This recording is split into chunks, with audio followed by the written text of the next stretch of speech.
ಅರುಣ್ ಭಟ್ರೆ ನಮಸ್ಕಾರ. ಹ್ಮ್. ನಮ್ಮದು ಕೆಲವೊಂದಿಷ್ಟು ಪ್ರಶ್ನೆ ಇದೆ ನಿಮ್ಮ ಹತ್ರ ಕೇಳಿ ಉತ್ತರ ತಗೊಳ್ಬೇಕು ಅಂತ. ಮೊದಲನೇ ಪ್ರಶ್ನೆ ಏನಂದರೆ ನಂದು, ಈ ಜಪಕ್ಕೆ ಬಳಸುವ ಜಪಮಣಿ ಇದೆಯಲ್ಲ, ಅದರ ಉಪಯೋಗ ಏನು? ಹಾಗೆ ಅದರ ಬಳಕೆ ಹಿಂದಿನ ರಹಸ್ಯ ಏನು? ಜಪಮಣಿ ಉದ್ದೇಶ ಅಂತ ಹೇಳಿದರೆ, ಒಂದು ಲೆಕ್ಕ ಸಿಗಲಿಕ್ಕೆ, ಮತ್ತೊಂದು ಇಂತಿಷ್ಟು ಹೊತ್ತು ನಾವು ಧ್ಯಾನವನ್ನು ಮಾಡಿದ್ದೇವೆ ಅಂತ. ಹಿಂದಿನ ಕಾಲದಲ್ಲಿ ಈಗಿನ ತರಹದ ಗಡಿಯಾರ ಇತ್ಯಾದಿಗಳು ಇರಲಿಲ್ಲ. ಆಗ ಸಾಧಾರಣ ಒಂದು ಸೆಕೆಂಡಿಗೆ ಇಂತಿಷ್ಟು ಜಪವನ್ನು ತಾವು ಮಾಡಬಹುದು, ಮತ್ತು ಇಂತಿಷ್ಟು ಪ್ರಮಾಣದಲ್ಲಿ ಮಾಡಿದ್ದೇವೆ, ಇಂತಿಷ್ಟು ಹೊತ್ತು ಸಮಯ ಆಗಿದೆ ಅಂತ ಹೇಳುವಂಥದ್ದು ಒಂದೆಡೆಯಿಂದ. ಆದರೆ ಇನ್ನೊಂದು ಅಂತ ಹೇಳಿದರೆ ಇದೆ ಸ್ಫಟಿಕವನ್ನು ಧರಿಸಿ ಮಾಡುವುದರಿಂದಾಗಿ ಶಾಂತತೆ ಅಥವಾ ನೆಮ್ಮದಿ ಅಥವಾ ಒಂದು ರೀತಿಯಾದಂಥ ಕೂಲಿನ ವಾತಾವರಣ ಹೇಳ್ತಕ್ಕಂಥದ್ದು ಶರೀರದಲ್ಲಿ ಉಂಟಾಗ್ತದೆ.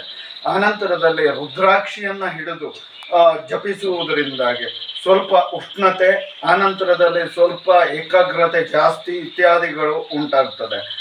ಮನಸ್ಸಿನ ಮೇಲೆ ಸೀದ ಪರಿಣಾಮಕಾರಿಯೂ ಕೂಡ ಆಗಿರತಕ್ಕಂಥದ್ದು. ಆನಂತರದಲ್ಲಿ ಕೆಲವೊಂದು ಜಪಗಳಿಗೆ ತುಳಸಿಯ ಮಾಲೆ ಅಂತ ಹೇಳುವುದನ್ನೇ ಧರಿಸಬೇಕು ಅಂತ ಹೇಳುವುದಾಗಿ ಇರತಕ್ಕಂಥದ್ದು. ಹೀಗೆ ನಾನಾ ರೀತಿಯಾದಂತಹ ಮಣಿಗಳನ್ನು ಧರಿಸುವುದರಿಂದ ನಾನಾ ರೀತಿಯಾದಂತಹ ಶಕ್ತಿಗಳು ಅದರಲ್ಲಿ ಹೊರಹೊಮ್ಮುವುದರಿಂದಾಗಿ ಆರೋಗ್ಯಕ್ಕೆ ಪ್ರಯೋಜನಕಾರಿಯಾಗಿ ಇರುವುದರಿಂದಾಗಿಯೂ ಅದನ್ನು ಅವರು ಬಳಸ್ತಾ ಇದ್ದರು. ಓಕೆ. ಹಾಗೆ ಮಂತ್ರಶಕ್ತಿ ಎನ್ನುವಂಥದ್ದು ಹೇಗೆ ಪರಿಣಾಮಕಾರಿ? ಮಂತ್ರಶಕ್ತಿ ಹೇಳ್ತಕ್ಕಂಥದ್ದು ಇದು ಋಷಿ ಮುನಿಗಳು ಹಿಂದೆ ಕಂಡು ಹಿಡಿದಿಟ್ಟಿರ್ತಕ್ಕಂಥದ್ದು. ಒಂದೊಂದು ಋಷಿ ಮುನಿಗಳು ಒಂದೊಂದು ರೀತಿಯಾದಂತಹ ಮಂತ್ರಗಳನ್ನು ಕಂಡುಹಿಡಿದು ಜಪಗಳನ್ನು ಮಾಡಿ ಅನುಷ್ಠಾನಕ್ಕೆ ತಗೊಂಡ್ಬಂದರು. ಅದರಲ್ಲಿ ಅವರವರಿಗೆ ಆದಂತಹ ಸಮಸ್ಯೆಯ ನಿವಾರಣೆಗೆ ಸಂಬಂಧಪಟ್ಟಂತೆಯೂ ಮತ್ತು ಆರೋಗ್ಯಕ್ಕೆ ಸಂಬಂಧಪಟ್ಟ ತೊಂದರೆಗಳು ಉಂಟಾದವಾಗ ಅದರಲ್ಲಿ ಬೀಜ ಮಂತ್ರದಿಂದನೇ ಸೃಷ್ಟಿ ಹೇಳ್ತಕ್ಕಂಥದ್ದನ್ನು ಮಾಡಿಕೊಂಡ್ರು. ಕೊನೆಗೆ ಆಯಾ ಸಮಯದಲ್ಲಿ ಆಯಾ ರೀತಿಯಲ್ಲಿ ಯಾವುದನ್ನು ಪಠಿಸ್ತಾ ಹೋಗ್ತಾ ಇದ್ರೋ ಅದೇ ಮಂತ್ರವಾಗಿ ಹೊರಹೊಮ್ಮಿತ್ತು.